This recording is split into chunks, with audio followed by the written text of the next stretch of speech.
તો હાલ ખબરોમાં આગળ વધી વડોદરાની વાત કરવામાં આવે તો વડોદરા શહેરમાં આચારસંહિતા પૂર્ણ થયા બાદ મ્યુનિસિપલ કમિશનર દ્વારા મહત્વપૂર્ણ રિવ્યુ બેઠક યોજાઈ હતી।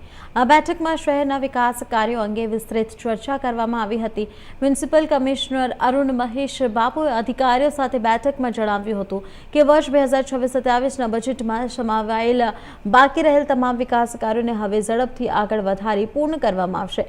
ખાસ કરીને શહેરમાં સ્વચ્છતા પર ભાર મૂકવામાં આવ્યો છે। જાહેર સ્થળોએ કચરો ફેંકનારાઓ સામે કડક કાર્યવાહી કરવામાં આવશે અને દંડની જોગવાઈ અમલમાં મુકાશે તેવી સૂચના આપવામાં આવી હતી।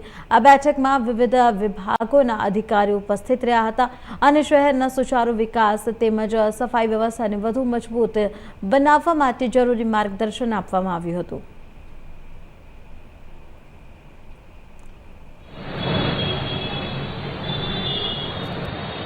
આજે આચારસંહિતા પૂરું થતા પહેલા રિવ્યુ મીટિંગ અમે અધિકારીઓ જોડે કરવામાં આવ્યું। પહેલા રિવ્યુ મીટિંગ ચાલતી હતી, પણ હવે જે વિકાસના કામોને વેગ આપવા માટે જે નિર્ણયો લેવાની છે આ બધા ઉપર આજે ચર્ચા કરવામાં આવી છે।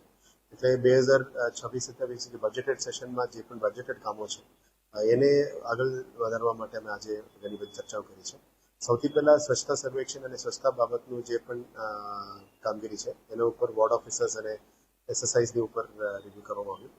આવનારા દિવસોમાં જે જાહેર જગ્યામાં ગંદકી કરનારા ઉપર કડક કાર્યવાહી કરવા માટે પણ એમને સૂચના આપી છે। એટલે આવનારા દિવસોમાં પેનલ્ટી સેશન્સ બહુ વધારે કરવાનો નિર્ણય લીધો છે। અમે અપીલ પણ કરીએ છીએ કે જાહેર જનતાને કે કચરા તમે જાહેરમાં નાખવા કરતાં તમે ડોર ટુ ડોર કલેક્શન સિસ્ટમમાં જ આપી દેવાની અમને વિનંતી છે। સેકન્ડ, આપણે ગ્રીવન્સ રિડ્રેસલ સિસ્ટમ માટે તમામ ડેપ્યુટી એન્જિનિયર્સ અને વોર્ડ ઓફિસર સાથે પણ મીટિંગ કરી છે। ખાસ કરીને ડ્રેનેજ, પાણી, રોડ, સાફ સફાઈ, street light major complaint system છે અને કયા વોર્ડમાંથી મેક્સિમમ કમ્પ્લેન્ટ્સ આવે છે, કયા સોસાયટીઝમાંથી કમ્પ્લેન્ટ છે એની એનાલિસિસ પણ કરીને એને આપ્યું છે। એટલે જે નિર્ણય અમે લીધેલા છે વહેલા સવારે 7 થી 9 તમામ DEs, assistant engineers, ward officers, assistant commissioners, deputy commissioners અને મ્યુનિસિપલ કમિશનર સવારે 7 થી 9 ફિલ્ડમાં રહેવાનું અમે જે ઇન્સ્ટ્રક્શન્સ કર્યું છે એ કડક રીતે અમલ કરી રહ્યા છે, જેથી કરીને સિટીમાં સ્વચ્છતા પણ વધી રહ્યા છે, સાથે સાથે ડ્રેનેજ, પાણી અને રોડ રસ્તાનું કામો પણ ઇઝી થઈ જાય। હવેથી એક નિર્ણય લેવામાં આવ્યો છે કે દરેક વોર્ડના જે આસિસ્ટન્ટ એન્જિનિયર રોડ છે એમને આજથી અમે જવાબદારી આપી છે કે રોજ તમારા 10 કિલોમીટરની આજુબાજુ તમારું ટ્રાવેલ કરવાનું, તમારા વિસ્તારમાં આવતા રોડને ચકાસવાનું। સેમ એપ્લાઇઝ ટુ ડ્રેનેજના assistant engineer, same applies to વોટરના આસિસ્ટન્ટ એન્જિનિયર જે સોસાયટીઝમાં પાણીનું પ્રેશર ચેક કરવાનું। એટલે ડીઈએઈસ અને એના ઉપર એક્સચેન્જ બધાની ફીલ્ડમાં રહેવાની જે સૂચના આપી છે, કારણ કે જે પબ્લિક ગ્રીવન્સ છે એને સવારે મ્યુનિસિપલ સર્વિસીસ અમે 7 થી 9 આપી શકીએ તો મેક્સિમમ ગ્રીવન્સ અમે સોલ્વ કરી શકીએ। આના પછી જે સિટી બસ ઇલેક્ટ્રિક બસીસ આવી ગયું છે, જે રીતનો પ્રોમિસ અમે કરી હતી, મહેનત કરીને 40 બસીસ આવી ગઈ છે।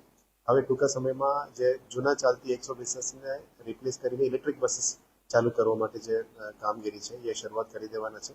ટૂંકા સમયમાં સરકાર તરફથી નક્કી કરાયેલ સિસ્ટમથી બસો શરૂ કરીશું।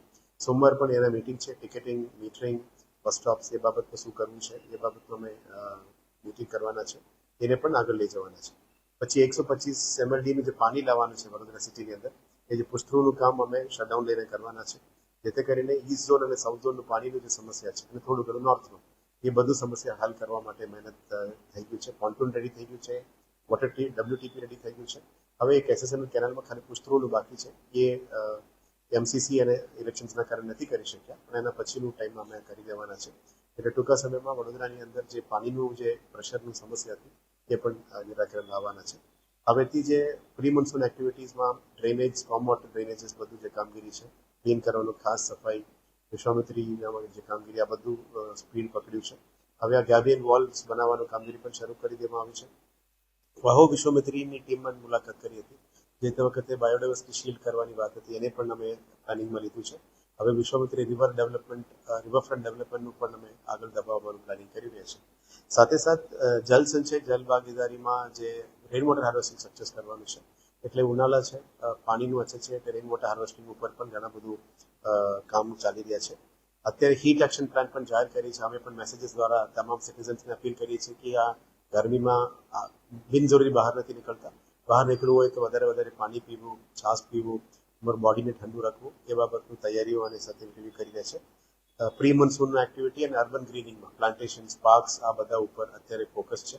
એટલે કુલ મળીને પ્રી મોન્સૂન એક્ટિવિટી, વિશ્વામિત્રીમાં એક્ટિવિટી, ગાર્ડન્સમાં એક્ટિવિટી, રોડ, રસ્તા, ડ્રેનેજની એક્ટિવિટી અને આવનારા દિવસોમાં જે બજેટમાં પ્રોમિસ કરેલી હતી આ બધા તમામને એક એક કરીને લોન્ચ કરવાનું કામગીરી શરૂ કરવાનું એવી મિટિંગ્સ પણ કરવાના છે, જેમાં auditorium, swimming pool, rods, drainage system, WTPs બધા ઉપર હવે ફોકસ આવશે. એટલે ધીરે અમે આ બધાની કામગીરી શરૂ કરી દેવાના છે. મીડિયાના મિત્રોને આભાર કે આફ્ટર ધી એમસીસી તમે લોકો પણ આવ્યા, અમારી વાતને પબ્લિક સુધી લઈ જવા બદલ આપને પણ આભાર માનીએ છીએ. આપણા મારફતે પછી વડોદરાની પબ્લિકને એ જ રિક્વેસ્ટ કરીએ છીએ કે 99% પબ્લિક બહુ સારી છે, સ્વચ્છતા જાળવી રાખે છે, પણ 1% લોકો હજી જાહેરમાં ગંદકી કરે છે. એમને મારે હાથ જોડીને વિનંતી છે કે આ જાહેર જગ્યામાં ગંદકી કરનારને ટાળો, અને અમે પણ એને સુધારવા માટે મહેનત કરીએ છીએ. હવે નવા સંસ્થાને